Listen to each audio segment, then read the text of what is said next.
Welcome to the Global Leadership Podcast, where we go behind the scenes and unpack the stories behind some of today's most effective and dynamic leaders. I'm Lori Herman, the executive producer of the Global Leadership Summit and one of your hosts. This week, we'll be listening to a conversation between Paula Ferris, who's one of our hosts of the Global Leadership Summit, and entrepreneur Sahar Hashemi. Sahar and her brother started Coffee Republic, the United Kingdom's first coffee bar chain, which grew to over 100 stores in a very short period of time, all in a country dominated by tea. She is also a best-selling author. Sahar has this energy and conviction that anyone can be an entrepreneur, and she is committed to helping both individuals and organizations unlock what she calls a startup mentality and help them cultivate an entrepreneurial spirit. I think you'll agree that you'll be able to hear the passion she has throughout this conversation. Before we dive in, we want to invite you to the GLS Special Edition on February 16th, 2023. It's our half-day event with fresh, actionable content to support your leadership.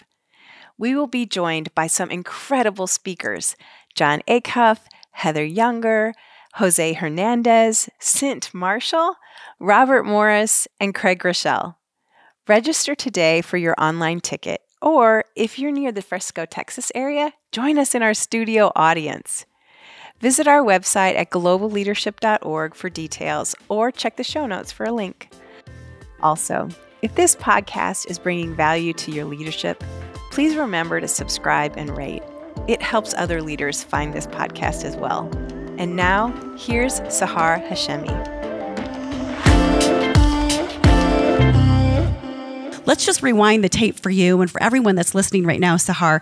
So you were the co-founder of Coffee Republic, a co-founder of Skinny Candy brand. You're a two-time author, including the most recent book, Startup Forever. But before you became an entrepreneur, you were a lawyer. Yes. Correct? This is two totally different sides of your brain. So Yeah. Tell us about what made you become a lawyer, and then let's talk about that shift over to the entrepreneurial side. Yes. Well, funny enough, my family immigrated to the UK, and we had huge kind of trouble getting into the UK. I was born in Iran, and when I was 12, we moved to the UK, and we needed lawyers to get my dad in because he got a job in London, and so I was very impressed by what the power lawyers had. And at that time, at my age, you're all too young to remember, there were lots of TV programs and series like, Legal Legals and LA Law. And, being a lawyer was glamorous. I mean, could you imagine sort of? Oh, yes. Yes, exactly. So I really it was really my dream career. Okay. To be a lawyer. So when it sort of, and it was actually amazing when I first started and did my training. And then there was suddenly a point where I realized that I could see other people really shining and doing well. And it was just coming naturally to them. They were finding their purpose in the law. And for me, there was a disconnect. I don't think, I was very good at it. It was just, I wasn't kind of like You didn't shining. think you were very good at it? Yeah, I wasn't kind of, it just starts, it starts dawning on you that you can see other people I had an amazing experience for the first 2 years, but once you qualified, you could see there are other people that are really thriving, and you're not thriving yourself, which is why the lesson I have for someone is everyone's got a star and you got to find where that is. And had I stayed a lawyer, I would have been a really mediocre lawyer. I would have thought I'm not very good. And what a pity that would have been, right? Because then I found something that I was good at. So many people are looking for that second act or their third act. And what's interesting about your story, again, you decide to become a lawyer based on this childhood experience and seeing how powerful lawyers are. And you realize, I'm not good at it. And I think we have to be good at something and we have to love it in order to really pursue it. How long were you a lawyer? How long were you pursuing the legal field and working in that environment before you realized this isn't for me? Yeah, 5 years actually. Okay. So the first years was amazing, and I started getting unhappy in year 3. But then I thought, this is my career. How could I leave? How could I leave the law? And actually, I would been there for 5 years, and my dad died very suddenly. And we come from a very close family, and he was very young, and he had a stroke. And that was a bit the wake-up call for me out of my comfort zone. And I think, a lot of people, get these little wake-up calls. It's funny. We have to wait for something like that to happen.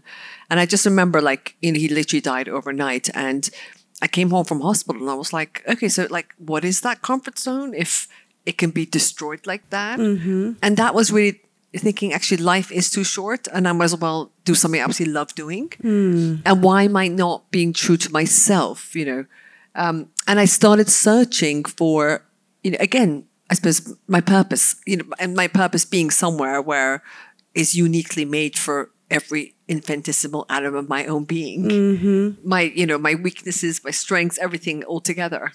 Yeah. So it takes this tragedy of your father suddenly passing away for you to think and have this moment where maybe I'm not doing what I'm supposed to be doing. But at this point, you've been in it 5 years. You've invested a lot of your time and energy already. I mean, you think about becoming a lawyer. That's a long haul. Yeah. Is there part of you that's like, I'm already this deep.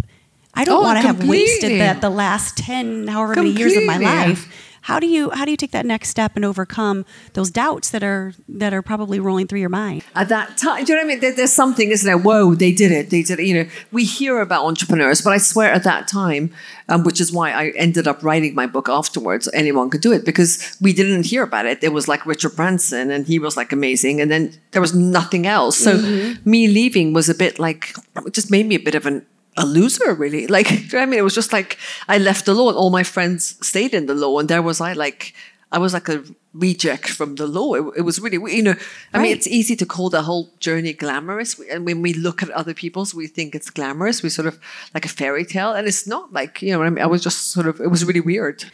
Well, you said that you felt like a loser. And I hate to put those words, but those are your direct words. But how long were you, so you walk away from the law. Did you have any, like, what were you pursuing? Or did you just leave it and to start pursuing? Did you know what you wanted to pursue? Or you just walked away cold? Look, I was interviewing to be an in-house lawyer, and I was going to interview after interview saying, I want to be closer to the fruits of my labor. I feel like I'm not good at this. I want to be involved in business. Rejection after rejection. I mean, literally, I have like the letters of rejection I had from like all these amazing companies who didn't think I'd be a good in-house lawyer, and I think they were right. I would have been a rubbish in-house lawyer, but thank God. And I couldn't believe it. It was really demoralizing. I just go for interview. But that's why I believe, the power in life is when that there's that saying that kind of when you go on the journey, the universe sort of conspires. And that's why I think the importance of taking action. Because when you're on the road and you start doing something, even every rejection I got from the law firms, from the companies that didn't want me as an in-house lawyer, that was a step towards something because at least I was moving. That's why I love rejection. All those rejections got me to the point where it's almost like, do you remember like the Pablo Coelho's book, what was that called? The Alchemist? And that was, it's almost like the universe is like, okay, she's paid her dues, she's had enough persistence. She's passed the persistence test. And I sort of slightly believe in that. And I think that was for me. And then suddenly, I'm kind of having all these rejections. My dad had just died. It wasn't a great time. I'm like an outcast from my legal friends. I'm getting rejections. And then I go to New York and, this idea comes to me. Right. And again, as I said this morning, it wasn't like the idea came fully formed in the form of an amazing coffee bar chain. A skinny cappuccino. Yeah. But this idea sometimes it's like comes to you like little, cubes of opportunity. I think the universe or, being spiritual, whatever, you're thrown these little like nuggets your way. As a question whether or not you pick them up, because they're always thrown our way, and we just have to be in that state of readiness to grab them when they come. So what was the catalyst? What was that moment? When did you know, I'm going to go for this? I don't know. I don't even know what entrepreneurship is. Yeah, and I never thought I'm going to go for this, to be honest. It was almost like I had no job, right? And my brother was paying me for the research. And then, but that's why I believe you gather momentum slowly. So, I'd done that one day on the tube system.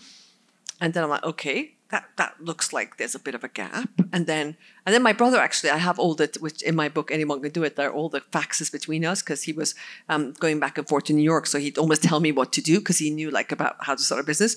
He's like, okay, now do some market research. And then I do market research. And it's almost like without thinking, I was just doing. And I just can't emphasize enough in the many things, every project I've done, I think the only strength I have in anything is just being able to just do something really bad, again, badly, but I just do something about it, like my book, for example, the first book I wrote, Anyone Can Do It, that became this, bestseller, which is probably the thing I'm most proud of. I remember I had no idea how to write a book. I mean, if I wanted to thank someone in a thank you letter, it would take me 2 weeks. So writing a book was, didn't come easy. I remember I sort of wrote the book and my mom was very supportive, and it was 30 pages. And I remember I bound it up. I was like, Mommy, this is it. Like, this is like 30 pages. But that book, that was the start, because I wrote that rubbish book, was how that then developed into a bit. 30 pages became 40 pages, became 50 pages. You got to start somewhere, and we put too much pressure on ourselves to not start until we know. And my point is actually it's the other way. Right. It's only by starting that you know. You can never know. It's pretty remarkable. So what we want to do, we want to kind of give our audience and the community a sense of who you are, kind of peel back the curtain behind the scenes too. So I'm going to ask you some fun questions. Oh my God, go well, for first of all, you are Sahar Hashemi, OBE, which stands for Officer of the Order of the British Empire, which sounds kind of like you're part of the Star Wars community. So explain, how does one become an OBE? Obi-Wan Kenobi? Not, right? What does that even mean? It's a very nice honor you get from the Queen. Okay. And I was given it by Prince Charles. And it's kind of, I got mine for services to the UK economy and to charity. And it's kind of, I suppose it's like a sort of English tradition. Like, oh my word. The top one, when people are Sir, like, that's a KBE, and then below it is an OBE, and then so yes, this is a very amazing. Nice thing in the UK, and then you end up getting this like big ribbon, and it's very nice. You go to Buckingham Palace, and they treat you very nicely, and it's a very nice. Did they offer you coffee or tea when you went? It was actually the most delicious tea, and actually, I just couldn't believe it. They had like tortilla chips on like a plate, and I was like, tortilla chips in the palace. I wish I could take a picture of it. Yes, exactly. Wow, just like store-bought They literally store-bought tortilla chips on this like amazing china plate. Oh my word! Did they serve it with salsa or no salsa? Just tortilla chips. Okay, yeah, it was extraordinary. I was like, tortilla chips. Tea with tortilla. Tortilla. Okay. How do you start your day, Sahar? How do I start my day? A very good question. I have a Jack Russell called Stewie. Okay. And as soon as I start my day, funny enough, I believe in cold shower, the whole Wim Hof thing. I'm really into that. So I step into the shower and then have cold water, whereby I'm screaming. My poor husband's like used to it, like especially in the cold English winters. I have a cold shower, get up, and then I take Stewie straight to the park because I think it's so important. I work from home. Okay. And I suppose it's called the faux commute. You've got to like fake a commute if you haven't got a real one. So it's very nice because we leave and then we come back and sort of, yeah. What is the most English thing about you? Well, I mean, since I'm not really English, I'm trying to think that maybe I like salt and vinegar potato chips. Okay. What is the least English thing about you besides the fact that you love coffee? What is the least English thing about you? Oh my God, like I wear my heart on my sleeves, I think. And my husband's very English, so yes. Yes, isn't it conceal, don't feel? Absolutely. I say what I feel, so it's kind of like, yeah, exactly. Okay. And what do you love most about being an entrepreneur or a business leader? It's like kind of, it's sort of this journey that it just really pushes you, and the more you push yourself out of your comfort zone, it sounds such a cliche, but just the more like your self-belief grows and you're like, oh, I can't believe I just did that. And, like actually I was thinking, to be honest with you, today this is the biggest audience I've ever spoken to. You did great, by the way. Didn't she do great, you guys? Yeah. And I was terrified. Like I've been quite tense the whole week and, coming all the way here to speak. And I got up at 4 a.m. and I was like really, and then I thought, oh my God, this is like a nightmare. Like I'm getting so stressed. This is like, and then I was like, but then the satisfaction afterwards is going to be amazing. Yes. And so, I'm going back to the airport. I'm going to have like a big drink and sort of celebrate by myself. Good for you. And that's the joy. And I remember like my mom telling me like, it's the heart that makes it so great. And, the more you push yourself, you don't know what you've got until you push yourself. That's right. And that's what I've learned. And I just keep pushing the boundary and think, oh, that's okay. And then it becomes fun. Right. And that's where the real fulfillment is. I'm going to rip a page out of Vanessa Van Edwards' talk. We're going to go to stage 3 of the connection. And I'm going to ask you a question from stage 3, which is, what are you most excited about right now? Well, I'm most excited about what I can do with Buy Women Built with this consumer movement. Yeah, it's a real challenge. Again, we're going to sponsors. Been notching up a lot of no's, but I'm excited about. But you love rejection. That's the thing. After the more, like, I feel like I've notched up quite a bit, so it's time for it to come. I feel like I've passed the persistence test, and I'm just excited. I'm just excited about what can be. I'm excited that we're meeting in person. I'm excited this nightmare is over for us all. Right. Yeah. What do you want to be remembered for? Gosh, I think I'd like to remember that if I just made a difference for someone, just made them feel a tiny bit better, I think, hopefully. That's great. And last question for you. One of the things that marks our community at the Global Leadership Network is curiosity. So what are you curious about, Sahar? I'm curious about Garrett's popcorns, actually. I'm going to go bloody find it. It's like, that's what I'm curious about. Can someone get her Garrett's popcorn, please, by the time she leaves Chicago? That's amazing. Everyone, give it up for Sahar Hashemi.